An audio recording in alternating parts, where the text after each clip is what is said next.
and welcome to the David Frum Show. I'm David Frum, a staff writer at The Atlantic. My guest this week will be Fiona Hill, an advisor to 3 American presidents on Russia and Eurasia generally, and of course, a central figure in exposing President Trump's wrongdoing that led to the 2019 first impeachment of President Trump. My book this week will be a 1981 travelogue by the great writer V.S. Naipaul, Among the Believers, which took him to, among other countries, Iran in the immediate aftershock of the Iranian Revolution of 1979. Before I get to the dialogue and the book, I want to open with some preliminary thoughts about a domestic subject, and that is this extraordinary moment where Secretary of Agriculture Brooke Rollins informed a TV interviewer that her department had run thousands of simulations, and good news, it was possible to feed an American person for less than $3 if that person ate a piece of chicken, a piece of broccoli, a corn tortilla, and one other thing.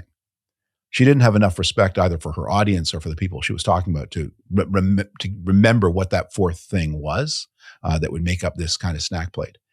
And this has attracted a lot of question marks. What if you want a second corn tortilla?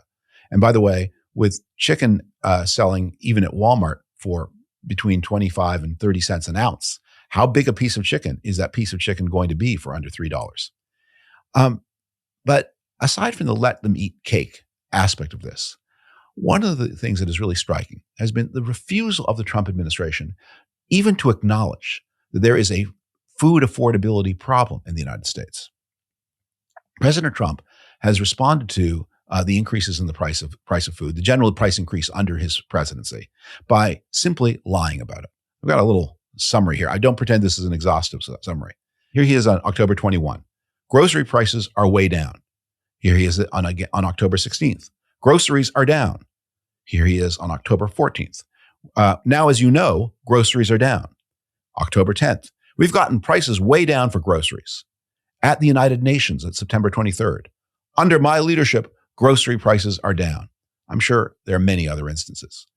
On January 13th, President Trump addressed the Detroit Economic Club, and there he spoke from a script. So there was a little bit more effort to make the words not a complete lie. And his quote on January 13th was, grocery prices are starting to go rapidly down.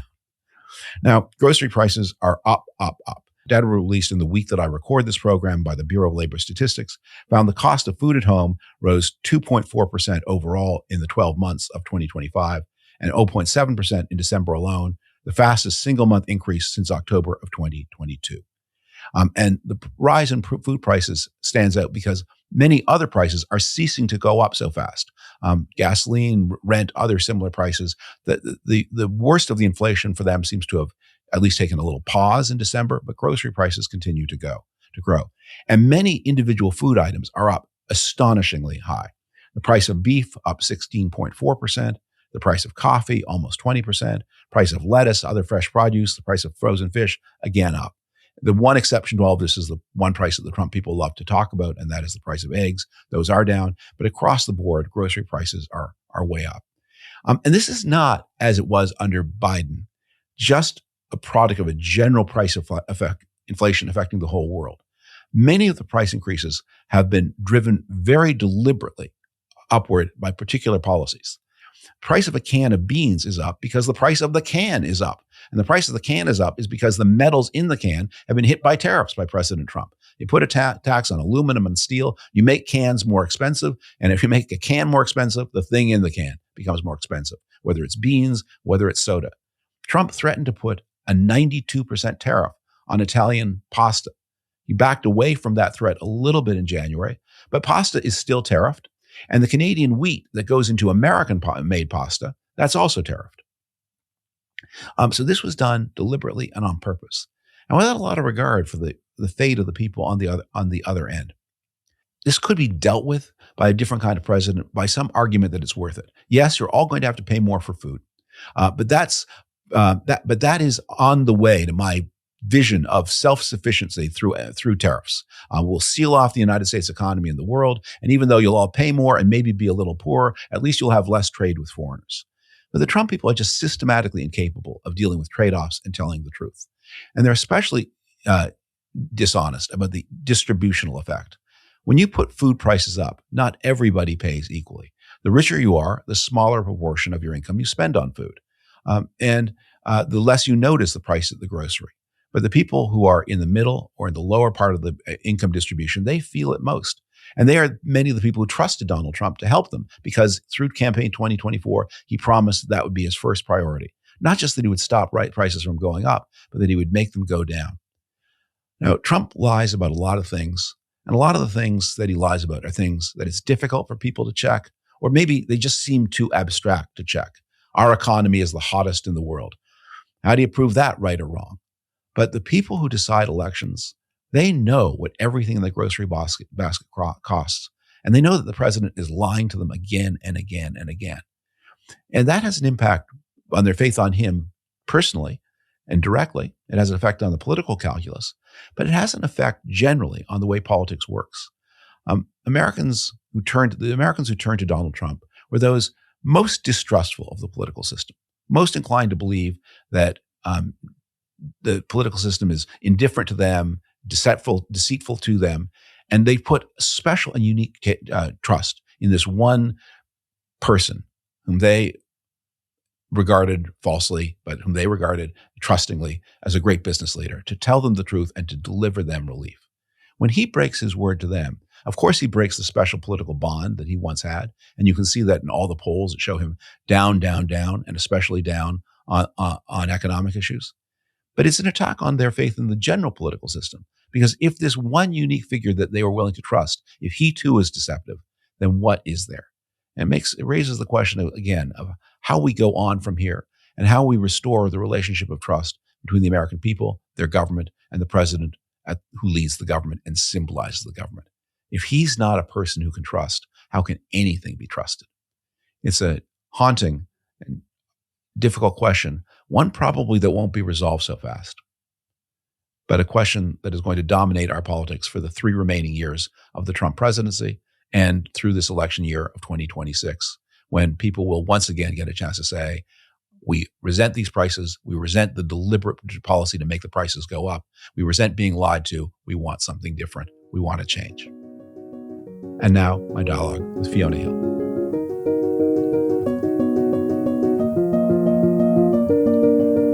Fiona Hill has served 3 presidents as a deep expert on Russian affairs and Eurasia broadly.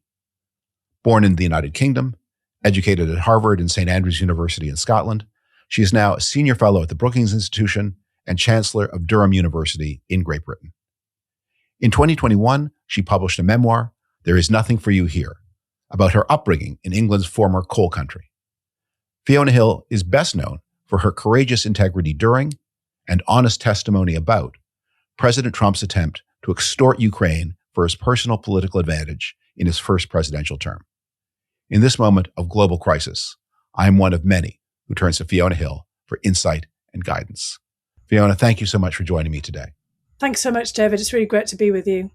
So let's start by looking at the world from the other side of the board, from Vladimir Putin's point of view. You've spent a lot of time thinking about how he thinks, what he's thinking about, the way he's different and surprising from an American point of view. How does the world look to him? Ukraine, the impending crisis in NATO, but he's taken some blows in Iran and Venezuela. How does the world map look from his point of view?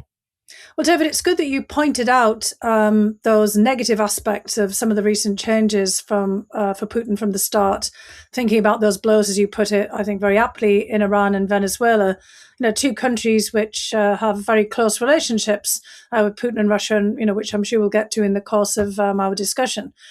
But if you put some of those downsides again on the shelf for the moment until we get back to them, if you took it at just face value, the world would look pretty propitious from Putin's point of view. Because you mentioned in your introduction, Trump's efforts to extort, as you put it, President Zelensky of Ukraine in the run-up to that first impeachment trial. And Putin's all in the business of extortion, basically using all kinds of manipulation or force, bullying, you name it, to get what he wants. And he wants a world in which might makes right, in which it's a battle for basically spheres of influence by strongmen. And on the surface, that seems to be where we are. if we look back to the first Trump administration in 2016, and then, of course, the whole period with Biden, things look much more ambiguous from Putin's point of view. He wasn't really quite sure what the trajectory was going to be. He wasn't sure what the direction of travel was going to be. But he was certainly hoping that he'd be able to take advantage of circumstances and to push Russia's advantage. You may remember that he also tried to bully Biden in 2021. It seems so far away now that none of us can really remember it, when he basically puts the United States on notice that if Russia doesn't get what it wants in terms of the United States pulling out of Europe, pulling back from Ukraine, taking NATO back to the studs, back to the borders, which it was in before its expansionary phase in the late 1990s, then, Putin was going to do something, extreme, which of course turned out to be the full-on invasion of Ukraine in the February of 2022. And so Putin's been pushing for advantage that whole period. And so from his point of view, if you look at it, it now looks like we are in a world where sphere of influences and strongmen and transactional relationships are shaping the environment. As you and I speak, we have troops from NATO countries, including, of course, Denmark, but some of its Scandinavian partners, France, the UK, on their way to Greenland. How big a win is that for Putin? It's enormous. and the posited reasoning for the United States of wanting to acquire Greenland, and again, this does actually go back again to the first Trump administration in 2019, but the positive reasoning is some kind of pressure from, really acute pressure from Russia and China. We've also had President Xi Jinping of China saying, we're not interested in Greenland, not on us. And Putin also having never actually made any kind of claims against Greenland. So this is really something that is a fairly absurd development from everybody's point of view. But for Putin, obviously, this is potentially a bonanza. But this is where kind of a flip side of uncertainty might come into this. Because as you're saying, who are the troops? I mean, perhaps not in the large enough numbers. I mean, actually, if I was the Europeans, I'd be sending even more in. What we're seeing here is Europeans having to stake out their interests in the name of their security, but it's in reaction to the United States, not just in reaction to Russia after the invasion of Ukraine. And that brings, I would say, a bit more uncertainty for Putin, just along the lines of the blows that he's already had in Iran and Venezuela. Well, let's look at the Ukraine map from his point of view. The war, as a military matter, has gone catastrophically badly for him. It's now, as I am told, a conflict, at least the post-February 22 conflict has now lasted longer than the Soviet involvement in World War II. They started late, of course. And the toll in life and money is overwhelming. But he is maintaining his position on the ground, and he's got an American administration that seems to conceptualize a peace treaty as finding out what Putin wants and giving it to him at the expense of the Ukrainians. I mean, that's absolutely right. And this is where Trump's return to the White House has been a real boon for Vladimir Putin, because he is now operating in a world, which is for Putin a very easy one to navigate, in the sense of you've got global leaders, and he only really counts as global leaders, Xi and Trump, who have the same sort of mindset of wanting to kind of return to that 19th century or even 18th century, certainly early 20th century view of transactional relationships among the big powers, with everything defined really by politics at the top, not this kind of mass politics, that came in much later. So Putin's very comfortable in that environment.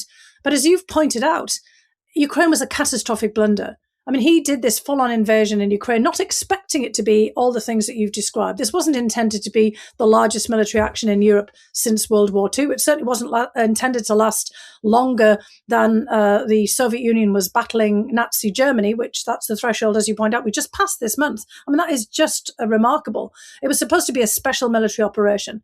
In many respects, it was supposed to be something along the lines of what the Trump administration just pulled off in Venezuela, a decapitation, thinking that they would remove Zelensky and they'd probably get, in fact, what the United States government is angling to get in Venezuela, a pliable alternative leader who might have actually come out of the same system, and it would be business as usual for them, not basically a new forms of business for Ukraine. So it's been an absolute disaster. But the point is, that Putin is something of what one might call a survivalist and a prepper. I mean, he's basically been building up resources. He's been thinking long and hard about what it takes for Russia to be more resilient, even though it is quite brittle in terms of its political system. And in terms of, what we see unfolding there in Ukraine, you can't keep this up forever. But Putin has marshaled resources and all the capabilities of Russia to the point, heavily militarized the economy, heavily militarized the whole system. He has this vertical of power that enables him to do all kinds of things that other leaders cannot, even Trump. You can't really sue Vladimir Putin, as you can currently still sue the United States government. But his bet is that because of these changes in international circumstances, especially because of the incumbent in the White House, that he will be able to last everyone else out. He will have the ability to basically press this to a final conclusion that despite all the losses, all the incredibly high costs, and he is ruthless and he's prepared to pay that price, everybody else will fold. That's his bet. I think of Prince Farquaad in Shrek. Some of you may die, but that is a price that I am willing to pay. Yes, in fact, that's a great analogy. And all, also a very small leader. Yes, exactly. Probably about the size of Vladimir Putin, in fact, and always on a horse. How bad is the news for him from Venezuela and from Iran? Well, it depends, right? Everything always depends. And this is what Putin is very good at. He's got strategic patience. He is, and everybody talks about now, it's become a complete cliche, but it certainly wasn't 20 odd years ago when people were trying to understand Vladimir Putin. Remember, he's actually quite predictable now. We've got 25 years of data points, from a man that we knew very little about, that Masha Gessen called the man without a face. We now know his face. We know about his family. We know all kinds of different things about him that we did not know before. And what we also know is that he bides his time. If you think about Yevgeny Prigozhin, who, a couple of years ago we thought, oh my God, is it all going to teeter? He's getting this backlash from the war in Ukraine. He's got an insurgency. There's a man marching on Moscow. Could this be it? Could this be a coup? And there wasn't a lot of support for Putin. But of course, that fizzled out.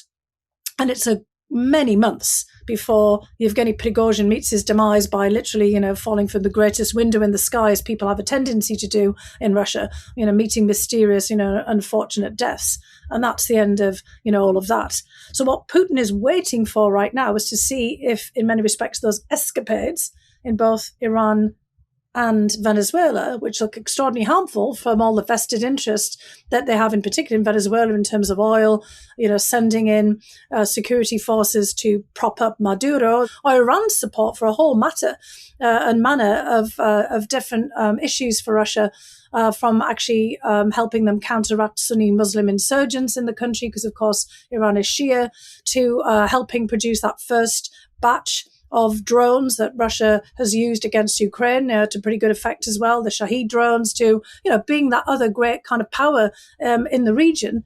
Their hope, I think now, is that everything else goes kind of haywire, that it doesn't follow those trajectories, that everyone might anticipate. Iran, the theocracy doesn't fall, because that would bring all kinds of uncertainty, and actually not a good look for Putin. And that, as is the case of, we're already seeing in the case of Venezuela, Maduro is just being replaced by his deputy. So for Putin, that's actually not that bad. So he will wait, to see how this plays out. It's like a judo tournament for him. You wait till everybody else is off balance. You just kind of wait and you figure out what the opponent is going to be. You don't just leap in there. Again, that's his expertise in judo. You just wait until you can leverage everybody else's strength against them. And he's got, once again, the help of his friend, the president of the United States, who in both countries, Venezuela and Iran, really seems to have betrayed any ideal of democracy.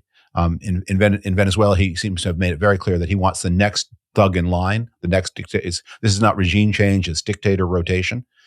In Iran, the president promised the Iranian people that help was on the way. As you and I speak, that promise seems to have been utterly empty and not honored. And people have died in the thousands and maybe the tens of thousands believing the word of the United States. A mistake. It's just it's such a shame and a sorrow even to think about that the word of an American president could be so worthless, but there it is. So Putin is going to get maybe some second bests thanks to Donald Trump, and that's good enough for him because you can rack up a lot of second bests, then you win a tournament. That's The whole point for Putin is staying in the game and, kind of waiting out his opponents and, seeing if he can outfox them over time. Again, he's pretty predictable in this. And he knows that Donald Trump's word is empty. Let's just be frank. Because the one thing that Putin is extraordinarily good at is figuring people out, figuring out their vulnerabilities, figuring out their weaknesses. He's less good at figuring out people's strengths because he doesn't believe that anybody's altruistic. He doesn't really believe that anybody would do, something for goals that are not venal or not personalized, for example. So Trump fits, his category of the person that he's used to dealing with perfectly. There are people like the Pope, the current Pope, who I think, Trump would have a more difficult time of dealing with. Putin would rather, did I say Trump? I might have said Trump. But anyway, Trump might also have a difficult... It's a natural mistake. The current Pope as well. But Putin, anybody who actually stands for something that's different and actually looks like they actually mean it and is not trying, to achieve, something, that Putin can actually get his, hands on and try to manipulate it. I mean, that is more difficult for him. But, right now, Trump is playing to form. It's the form that Putin expects. And I'm pretty sure that Putin, perhaps misplaced, in any case, feels very confident that he can manage everything that's happening. But I say that could be misplaced. But it's not for the reasons of Trump suddenly getting religion, to use this, kind of metaphor, and pull it out a bit further. One last question from Putin's side of the playing board. You mentioned a couple of times that Putin thinks in terms of power. But when he thinks in terms of power, he thinks in terms of military power, espionage power, maybe natural resource power. He doesn't seem to have a very sophisticated grasp of the way economies work. And so one of the things that has happened since February of 22 is that Russia's slide toward becoming a Chinese economic colony does seem to have accelerated. And he will, if he emerges from this Ukraine war, even with a seeming military success, with a change in the borders or a friendlier regime in Ukraine or a withdrawal of American support from Ukraine or Poland or the Baltics, he still has the problem that it's China who pays his bills. And I think that's spot on. Does he think about things like that? I'm sure he does, because he certainly had plenty of warnings in the past. But I think, at this point, and, again, it seems that this is the trajectory that he's on. He's not really thinking of a period when peace breaks out. He's become a wartime president, and I think he feels that he can keep a wartime economy, ticking along, for quite some time, and maybe put off then the kinds of problems that he will inevitably face. I mean, we're seeing all kinds of problems in the US economy, and the US economy is immensely resilient because of, the structure of it, the nature of it. And the Russian economy is resilient in some similar but very different ways, more related to autarky and just the vastness of its natural resources. But that, of course, makes it very difficult to marshal them and to move into those value-added chains that we, expect of a more sophisticated economy. And Russia had been moving in that direction up until the full-on invasion of Ukraine, but it was quite difficult because its economic model was running out of steam. And the war has injected a new head of steam into it. Now, the one thing that Putin clearly doesn't care about is human capital. And I mean, that is also very interesting because you wouldn't in that regard. And this is why I think President Trump just doesn't get Putin at all. He cannot understand why you would slaughter all of these people that you actually need to make your economy work. Even with a miraculous shift to AI, you're still going to need people. And that's what Putin has done. He has squandered the future of his human capital. A lot of people are working, admittedly, offshore, particularly in the Gulf, and other places, and still contributing, to the Russian economy. But, you look down the line, and that idea of economic recovery, that idea of innovation that's not just related to defense and to innovation on the battlefield, that's one of the areas that Putin has likely squandered. And of course, he's completely eroded trust. And although other countries, look to Russia right now and still want to factor them in as a great power, they no longer think of Russia as a superpower, and they absolutely certainly do not think of Russia as a technical, innovative, economic superpower. And as you said, it's much likely to end up being some kind of appendage of China at the end of all of this, even more so than it already is. Yeah, I mean, when you mentioned Putin's belief in might makes right, I mean, one of the most striking legacies of his rule is going to be the definitive end of Russia as a mighty state. I mean, it may overpower Ukraine. It can certainly scare Estonia. But if you think, and you used to do this kind of work, if you project the world of 2036, 10 years from now, We'll have two superpowers, the United States and China. We'll have a number of countries that are economically very important, but not militarily strong. India, the European Union, if you think of that as a power player, possibly Japan, possibly Britain. Where's Russia? Maybe there with Japan and Britain as countries of some economic power because of their natural resources, some military power, but nothing like an India, let alone a China or the United States in the way that Putin imagined he might be when he started the Ukraine war. Yeah, and actually, Russia was on before this, and in fact, before seizing Crimea, which I think was the moment where Putin shifted the trajectory of his presidency. Russia was up there in the larger economic powers. There was a whole goal of being not just in the G7 or the G8, but being one of the top 5 or 6 global economic powers. And, at one point that looked like that might be possible. But as you're saying, that's not likely to be where, kind of Russia is. Although, it shifts in its trade patterns still, the commodities, that might bring something. But, I think that the world is going to be a very complex place if I look out to 2036. I think we're squandering ourselves, the United States. Some of that, bases, those fundamental bases of power, which you've been pointing out in many of your podcasts and the things that you've, been writing and with your colleagues in the Atlantic. I think that we're going to look much more regional bases of power.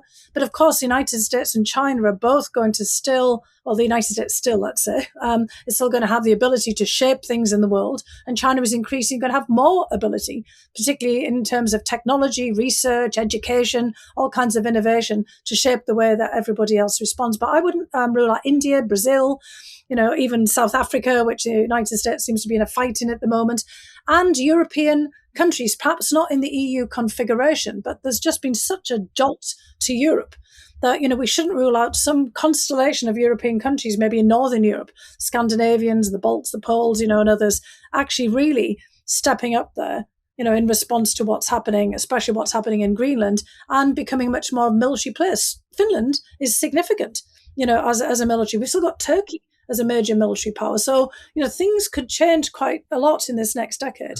Well, the most dramatic slap in the face, and I can't quite do this math in the head while I'm talking live, but as I sort of pull up what I recall of the figures and just do a quick calculation, we're not very far away from Poland overtaking Russia in the size of its economy.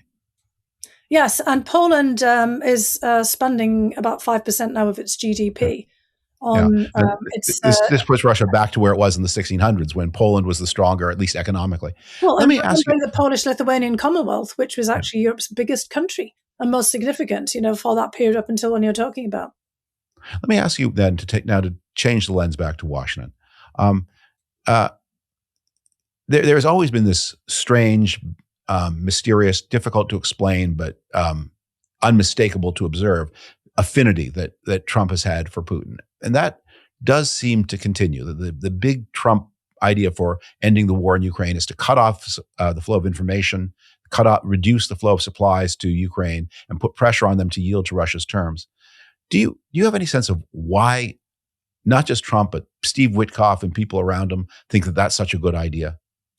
It's how they think about power and the manifestation of power. They don't think about we the people, as in, you, I, and 340 million people who live in the United States, or the 140 million and declining in Russia. They don't think anybody has agency apart from big guys. And usually men, of course, and if there are no checks and balances and you have unfettered power, then that is kind of the epitome of might, and might makes right.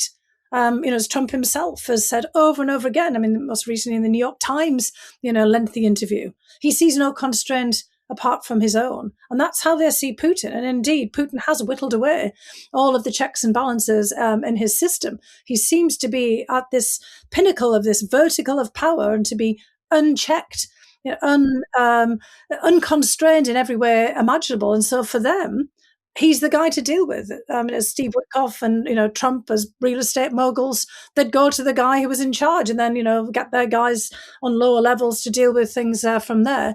And it's really the kind of power that Trump has. I remember in Trump 1.0, the former US ambassador to Hungary, who was a good friend of Trump's, he was a jeweler from New York and, had known him for many, many, many years. And he was talking about Viktor Orban. And in fact, I think it was an interview in The Atlantic, of all things, in which he said, this is what Trump wants. It's what Donald Trump wants. He wants to be that kind of leader. And in many respects, that means that's what Putin's got on him, because he knows that Trump needs his respect, his validation. And I saw that over and over again in Trump 1.0, where Trump would want to call Putin because Putin had said something nice about him on international television, or, he'd want to talk directly to him. And of course, those discussions are mediated for Trump and for Witkoff as well. They don't speak Russian, so it's always through a translator. They hear what's being presented to them. They don't get the sense of the man and how he's making fun of them and, what he really thinks.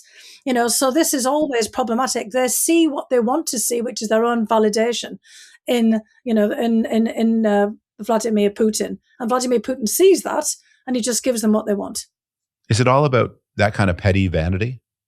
Of course. I mean, that's at the root of things. I mean, I'm sorry. I mean, it's just, from years of observation of this, Putin knows exactly how to do it. I mean, and many others who study, kind of Russia, we've all been subjected to this. There's a famous episode of Putin helping a Russian politician who, there's no reason why he would help him. And I was related this story by the politician himself, who, was done a pretty significant favor by Putin. And this person has actually told the story publicly, but when we asked him why, and he said, Putin said to him, when he'd asked the same question, well, you never know who you might turn out to be or when I might need something from you.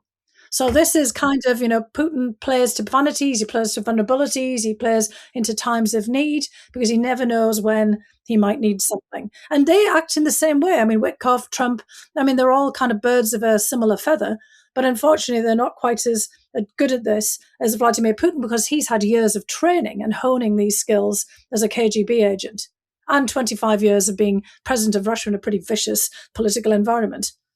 It's like the opening scene of The Godfather. One day, and that day may never come, I will ask a service of you in return. Okay, exactly right. And the thing is, they all think in similar frames because of where they operated. Real estate. I mean, it couldn't be any more similar to the kinds of environments in which Putin operates in. But the thing is, Putin thinks of himself as the head of a state with millennia of history. He talks of himself in that regard. He's got an idea about being cloaked in the mantle of the power of the state and the church. He sees himself as the heir to all kinds of emperors and even empresses with Catherine the Great. Trump thinks of just himself. And if it's, he's thinking of American heroes, it's just as he defines them, not as they might define him. Yeah. Well, one of the things, if you say it's about vanity, that it is disquieting about all this. There are, of course, all these theories, and I never pretend to know if any of them are true or if none of them are true. There are theories that there is compromise. There are theories that there is bribery. There are theories that Trump is looking forward to some future payoff. And I must say, as contemptible as all of those things would be, they're somehow less pathetic than he's looking for compliments. But when you see Trump in the Oval Office with someone else's Nobel Prize in his greedy little hands, with a smile on his face as if, the stolen cup of apple juice tastes just as good as the cup of apple juice that was intended for you. It occurs to you, yeah, maybe it's just as dumb and pathetic and cringy and embarrassing as that he just loves the compliments. It is cringy. And I felt like that many, many times when I was in his presence with world leaders. I would cringe because he was also making himself incredibly obvious.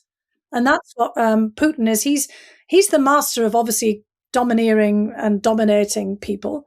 He's the master of seeing the obvious, but he's also the master of digging a bit deeper.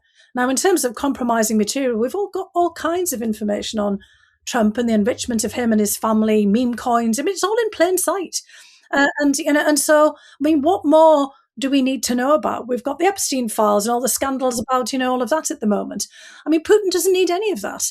I remember once saying to one of the Russian ambassadors, because I was supposed to be obviously giving them the kind of equivalent of, démarche about interference in the United States elections. And he ran off a whole host of different things that different people, Americans, had done and said, "Can you blame us for that, Miss Hill?" And I thought, got me. Of course not, because we do plenty of things ourselves, that actually lay ourselves open to this kind of manipulation or the mistakes that we make that turn out to be fateful. And we can't blame Russia for everything here. it's not a question of blaming them. No, It's a question of we're punishing blaming them. them for finding information and for using that because, we're producing plenty of, these, scandalous episodes and, problems ourselves, and they just know how to use them. So I'm just saying that I've never been really convinced that Putin had something that was so, off the charts in terms of its radioactivity that could bring Trump down, because so many other things, have failed to do so. Why can't Trump see that Putin is less powerful than he was 3 years ago? I think it's because of his frame from the Cold War in the 1980s. I think it's still that idea, and he said it many times in relationship to Ukraine, that Russia was just a big power. He thinks of it as just as Putin. But it's not. That's the thing I find baffling. What the Soviet Union certainly was, and from in the first decade of Putin's reign, Russia looked that way, whether it was or not. But it doesn't look that way now. Yes, but it does to Trump because he doesn't really listen to the assessments of you, me, or anyone else on this score. For him, it's the size of the country. So we're getting back to what we were talking about before. Why does he want Greenland? Because it's 2% bigger, 10,000 square miles bigger than the Louisiana Purchase. So it's with the biggest real estate deal in history. Who's got the biggest real estate in the world? It's Vladimir Putin. It's kind of, he's been, sort of described as, the richest man in the world by everybody from Elon Musk, who clearly is, not Vladimir Putin. He's not going to cash out and, kind of run around the world, behaving like a tech mogul. But everybody thinks of this still in terms of its size and the weight of it on the world stage. And the animosity to Ukraine and Zelensky, is that personal? Is that a grudge about 2019 and Zelensky not doing what Trump wanted for the election? Is there something more going on there? It seems to be a real antipathy. And in Vance's case, I get that it's ideology. He's connected. Vance wants to bring far-right powers to rule in Europe, and Zelensky's success would validate the liberal parties. But Trump, it just seems very. What is it? It's those things that you've laid out completely, but I think there's also another edge to it that gets back to what we've just talked about. I think he's envious in some respects about Zelensky, though he would never, ever say that, because Zelensky's got all the accolades, rightly so, being a real wartime president. Being somebody who didn't back down, in the face of attempts to push him out. He's also a small guy, and Trump thinks in a small country, though, in territorial size, Ukraine isn't a small country. And he's somebody who has been given the wartime mantle of a Winston Churchill. And Trump hates that. It's just like Machado getting the Nobel Prize. It's all just, and Zelensky just hasn't backed down. And Zelensky's had the temerity to take him on, on a number of occasions to push back. He hates that. I know talking in the way I'm about to talk would get me thrown out of a National Security Council meeting for moralism and so on. But is there an issue that Trump is wicked and cowardly and he hates people who are good and brave? That's a cartoon, version of it. But obviously one would, kind of say yes. In some cases that is the case, but not in all cases, because there are, sometimes when he does express admiration for something that somebody's done, but it doesn't necessarily directly affect him. I think that's kind of the problem, is when somebody takes something that he thinks is his, a Nobel Peace Prize, the attention of the world as a wartime president, or somebody who's at the statue of Winston Churchill, literally. And then he was soured on Churchill for a while when everyone kept calling Zelensky or comparing it to Zelensky to Churchill. Yeah. So I think it comes into that frame in which his own personal validation is at stake. But I think that he can admire, other people, because I've seen that. He isn't a cartoon character. He's complicated and complex. Even who have you seen him admire? Who have you seen him admire who deserves admiration? I was sort of thinking that it's often, people who are not necessarily, kind of world figures. Somebody who has actually even done something, unspeakably good for people, somebody who's been really brave. He's often, kind of put himself out there for, some of the hostages, not just to get, accolades for bringing them back. There have been times when he's done something that, won't necessarily, give him, popular acclaim all the time. And look, there are a couple of issues that, I think he has to be given, some credit for. he's not the kind of person who wants to preside over mass slaughter, even though it might look like it at times when we see what's happening, currently in the country. But he is appalled by what the Iranians are doing. He's appalled by what Putin's doing. He was appalled by what Assad did, and he wanted to do something, kind of about it. He's not somebody who, wants to have the charnel houses, filled with mountains of skulls. That's not him. The other thing is that he genuinely wants to see an end to the risk of nuclear war, nuclear Armageddon, just as Biden did. I mean, they're the same age group. He's been, pretty consistent on this. He really did want to finish off the efforts that were started in the 1980s. And this is what's ironic at the moment, because, of course, we're in a bit of a pickle because the New START treaty has now lapsed. But he really did want to have those big arms control, arms negotiation talks, not just with Russia as the former Soviet Union, but also with China, with Iran, with North Korea. He does actually want to make the world a safer place from a nuclear perspective. And I feel that's the tragedy, because, he perhaps could have done something to that if he'd been more disciplined and more focused and less worried about whether he was going to get, all kinds of accolades for it. That was what he was trying to do in Helsinki, back before that disastrous press conference and his first proper meeting with Putin.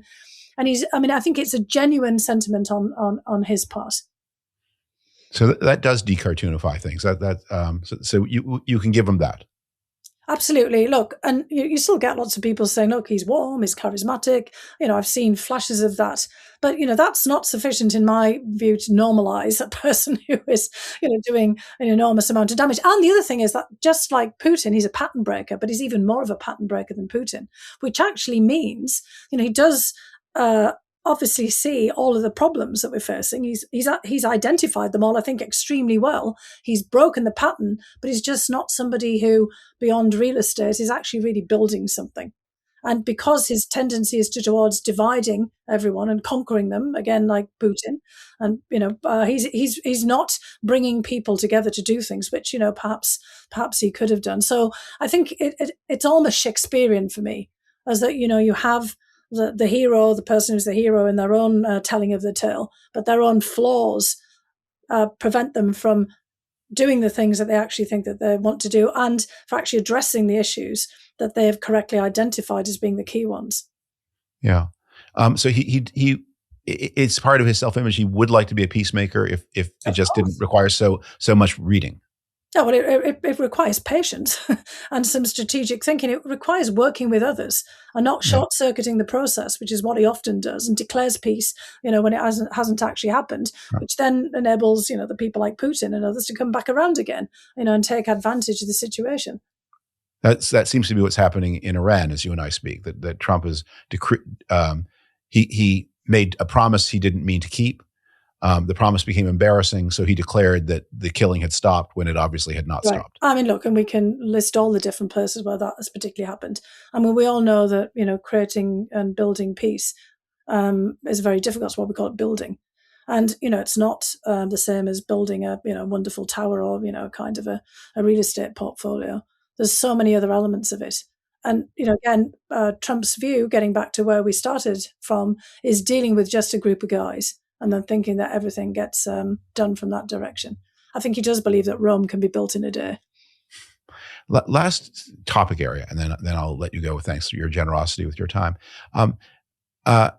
Nothing lasts forever. And while Trump speaks of wanting a third term, that will be difficult, even assuming his health permits, which is another question mark. In whatever a post-Trump world means, it's pretty clear Russia's put some deep grip on the American political right. The Trump's next in line is even more anti-Ukraine than Trump himself. And there are all kinds of influencers and others in the Trump orbit or the pro-Trump world who have received all kinds of benefits from the Russians. And their propaganda messages do seem to shape a lot of the dialogue on the right-hand side of the spectrum. Do you think that outlasts Trump? Is that a phenomenon of Trump's special affinity for Russia? Or have they discovered some technology to influencing right-of-center parties in the United States and Europe? Well, it's definitely the feature of technology. I think that's absolutely right in just all the constant innovations that we have in technology that make it much easier to propagate information. and to get the same ideas seeded on larger and larger groups of people than they could have done previously. But in terms of the form of this, we could have said the same about the American and the European left during the Soviet period. I mean, we could and we did. And we did, exactly. So there you go, right? And we did because it was true. It was true, exactly. And the thing is, but what was going on there was they were, in many respects, they were, as was termed at the time, fellow travelers. Sometimes they intersected, but they were all developing their ideas in parallel. And what really was useful to the Soviets at the time was that all of these groups were thinking the same way. And that's, I think, what we're seeing again now. We've moved around to the views of the right are now in parallel with the views of Russia and of other, of other states. And I think it just makes it easy. They become fellow travelers, and sometimes they get on not just on the same bus, but right in the the seat next to each other. And of course that did not completely fade away, because you still see the ties that come out of the old French Communist Party and Italy, for example, and in Eastern Germany that still bond with Russia on the left, even though Russia is very much over here on the right, although we all talk about that horseshoe in which, the politics have, bent around. So, it's not, I think, self-evident that this will continue, post Trump, but it will certainly, I think it's now shaped very much these politics of the future. And the real challenge will be, how to find a way back again to some central or other, definition of our politics in which this trend is neutralized, just as is what happened over time in Europe and, in America on the left. And this phenomenon seems to be as advanced, if not even more so, in Europe and England than it is here. Well, I don't think it's more advanced than here, but I think that the United States is playing a role in advancing that. I mean, in advancing these kinds of pro-Russian, far-right authoritarian. People like Nigel Farage and others have had to kind of repudiate, their links with Russia in the, current European environment. But Farage and GB News, of course, are just, joined at the hip with Truth Social. Farage is, very much, driven by his relationship with Trump. And so it's been quite difficult. You've had the head of reform from Wales in jail. From actually accepting money from the Russians. Reform is the new right of centre party that is overtaking the Conservatives in support. Correct. In the United Kingdom. UK Independence Party successor with Nigel Farage at the top, shifting from pushing for Brexit, for the UK's removal from the European Union, now using immigration. And now they're trying to also pick up the same sets of issues that has been shaped here in the United States rather than in Russia per se. But, we've seen funding from Russians. We're now seeing, quite a lot of efforts from the United States. And, ironically, it's both the US and Russia that are shaping a lot of the thinking of these right-wing movements and parties, as you said, in the UK and in Europe. At the same time, you're getting quite a lot of popular and political revulsion to not just what Russia is doing in Ukraine, but what the United States is doing with Greenland, etc. So I think this is going to be pretty messy. Yeah. Last question, then I'll let you go. The Tsarist regime looked enormously strong until it unexpectedly collapsed. The Communist Party of the Soviet Union looked terrifyingly strong until it abruptly collapsed. Do you see any possibility of a similar kind of collapse of Putinist power? Sure. I mean, we're only, one step away from all kinds of uncertainty with his health as well. As Bill Burns said some time ago, former head of the CIA, unfortunately, he seems extremely healthy. He's had his health scares like, most of us do. But he's in his 70s now. He's heading towards his mid-70s. He was born in October 1952, so he's not quite in his 75 yet, but, this year he's 74. You don't know how long people are going to continue with all of their faculties. I mean, Trump, of course, turns 80, this year.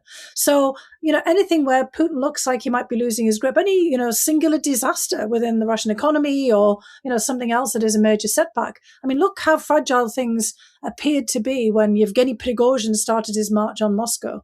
We don't know what could trigger things off. It's all about events. There is a great deal of uncertainty here in this current geopolitical climate, as you've already laid out. And the economy isn't doing as well as it is. What if the Europeans suddenly get a backbone and a spine? What if there's a change of heart or a change of government, here in the United States? What if President Xi of China suddenly starts to feel that, maybe this close association with Russia is not benefiting in the way that they thought? They might need to nudge, Putin and Russia in a different direction. I think it's going to be very hard for Putin to contemplate peace for all of the reasons that we talked about before. He's purely now a wartime president. He came into office against the backdrop of the war in Chechnya in 2000 as a wartime president. It's been the hallmark of his presidency for 25 years. He could have done something different, but there's still, kind of all of that risk because he's chosen war over peace, that things could go wrong. Fiona Hill, thank you so much for your insights and for your service. Thank you so much, David. Great to be with you. Thanks so much to Fiona Hill for joining me today on the David Frum Show. As I mentioned at the top of the program, my book this week is a travelogue by the great novelist and essayist V.S. Naipaul. The book is Among the Believers, published in 1981. It's V.S. Naipaul's account of journeys through Iran, Pakistan, Malaysia, and Indonesia in the years 1979 and 1980. That is, in the immediate aftermath of the Iranian Revolution that has now misgoverned Iran and has come to such bloody spasms in the days and weeks just past. Naipaul wanted to understand how it was that a country that's seemingly on its way to modernization, as Iran had been in the 1970s, Iran under the Shah, Reza Pahlavi, had been one of the fastest growing economies in the world. How a country seemingly fast forwarding toward modernization could have taken the giant step backward that it took with the Iranian Revolution. He interviewed people in the city of Qom, which is the center of the Ayatollah Khomeini's, the first supreme leader of Iran's religious power, and he interviewed everyday, ordinary people as well. There's no big moment of reveal in these encounters. They're very everyday. They're very perceptive. He is a brilliant novelist, and he can make a character come to life with a few strokes of a pen. But he did have one guiding insight that he repeats a couple of times in the course of his visit to Iran in 1979-80 and this travelogue in 1981. And it's really worth thinking about today as we try to understand how the Iranian Revolution of 1979-80 went so disastrously wrong in every way for the people of Iran. Naipaul's observation was that the new religious leadership of Iran, although they took a step backward in terms of human rights, women's rights, human autonomy, they did not want to give up the good things, the power, the tools of power. I shouldn't say the good things. They were prepared to get rid of music, but they didn't want to give up the instrumentalities of wealth and power of the modern world. They didn't want to stop the oil from being pumped by modern oil pumping technology. They didn't want to give up buying weapons and surveillance technology. They wanted all of those things, and he was baffled as to how people who turned their back on the culture and civilization that could produce these good things still wanted and still believed they could wield these instrumentalities. And he discusses this at 2 or 3 points in the course of the book. And let me quote just a couple of them here as guides to Naipaul's thinking. One of the things about Naipaul's career as a writer, I should say, was he was a famously kind of dyspeptic and even misanthropic person. Without any kind of regard for the niceties of human existence. That made him a very difficult person to be around, and those people who knew him have all kinds of harsh stories about how difficult it could be to know him. But it also meant that he was utterly free from cant and euphemism in a way that will maybe seem a little startling in the world of 2026 when cant and euphemism surround us so often.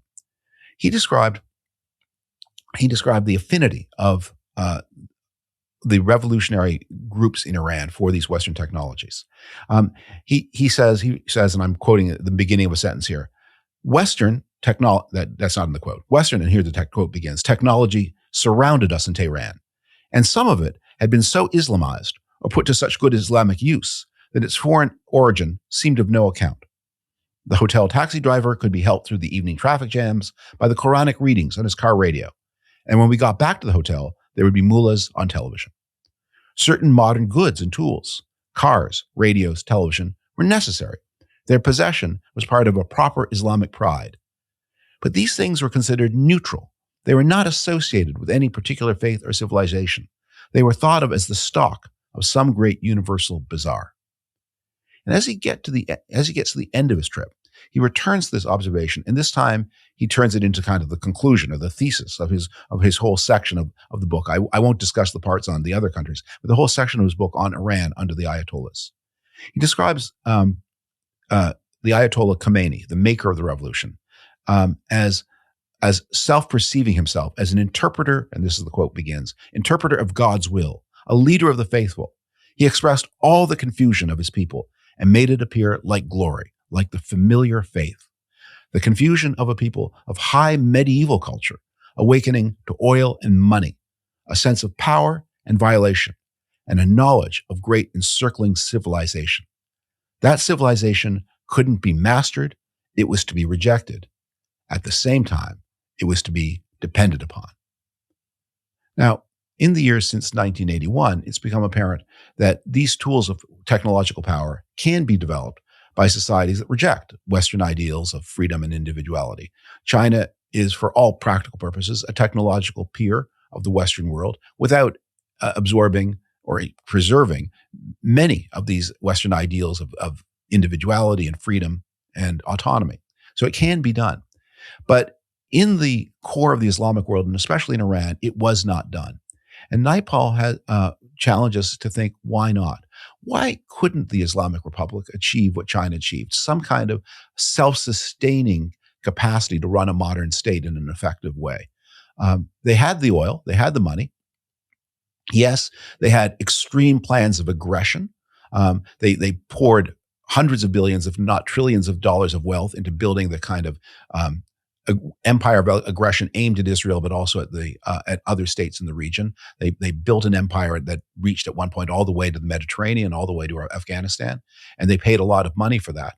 But they were never able to develop, despite the extraordinary skills of Iranian hackers that we see of Iranian computer culture, any kind of properly functioning technological economic system. Something went terribly wrong, and that has been the trigger for this revolution.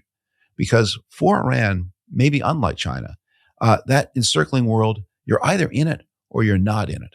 And one of the messages of the tumults we have seen in Iran is that people, even people who maybe reject some of the values of the Western world, they want its benefits. That project of getting the benefits of Western civilization without its freedom and rights, that's one that has vexed tyrants all over the world. Some of them have somewhat succeeded, like the Chinese. The Iranians, like the Russians, have failed. And that failure is having enormous political consequences. And all of us who watch these horrible events in Iran from afar have to wish this brave and courageous people every success on their way to rediscovering, reclaiming what should be theirs. And we who have watched this also have to deal with the feelings of terrible shame that the United States made such promises to them through the mouth of its president, promises that, at least as I record, have not been honored and that have led many to tragic and perhaps unnecessary and avoidable deaths. Thank you so much for watching the David Frum Show this week. As ever, the best way to support the work of this program and of all of my colleagues at The Atlantic is by subscribing to The Atlantic. I hope you will consider doing that. I hope you will consider following me on social media, especially Instagram, X, Twitter. At both places, I'm at David Frum. I will see you and talk to you next week on the David Frum Show. Thanks so much for listening and for watching. Bye-bye.